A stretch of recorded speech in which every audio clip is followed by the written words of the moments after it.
In the endless concrete canyons of New York City, where millions of stories unfold every second, one voice, almost lost to the noise, was about to echo across the entire world. It wasn't the voice of a celebrity or a politician, but that of a man most people walked past without a second glance. A man who, for all intents and purposes, was invisible. But what happens when the invisible suddenly becomes the most sought-after person in the biggest city on Earth? Our story begins under the cold, graffiti-covered belly of the Brooklyn Bridge. Rain had just washed the streets clean, and the city lights shimmered on the wet pavement. Huddled against a concrete pillar, an old man, his face a roadmap of hard years and his clothes tattered, was speaking to no one in particular. His voice, though quiet, was raspy and profound, cutting through the distant wail of sirens. A young tourist, seeking shelter from the lingering drizzle, paused, captivated by the man's rhythmic words.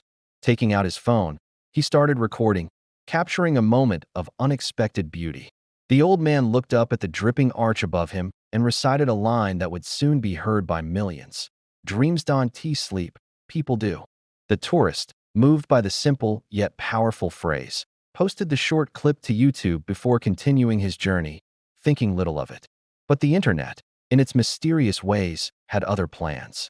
Within hours, the video, titled "The Street Poet of Brooklyn Bridge," exploded.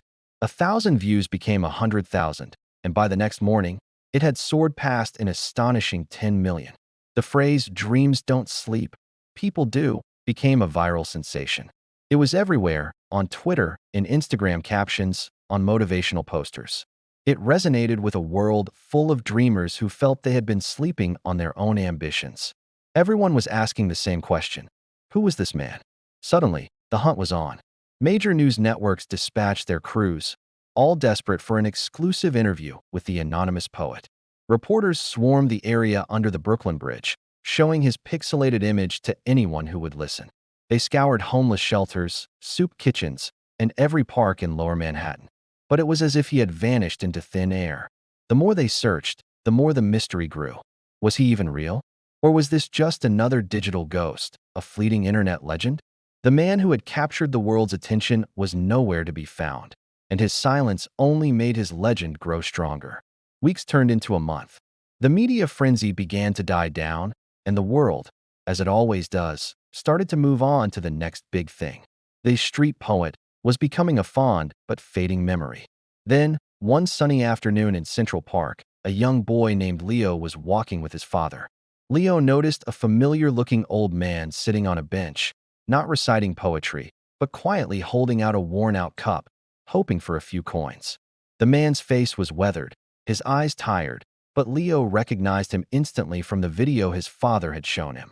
"Dad, look," he whispered, tugging on his father's sleeve. "It's him, the poet." Leo's father, a literary agent who had been just as captivated by the viral video as the rest of the world, approached the man cautiously. He wasn't a journalist looking for a scoop, but a father with a curious son and a professional who recognized true talent when he saw it.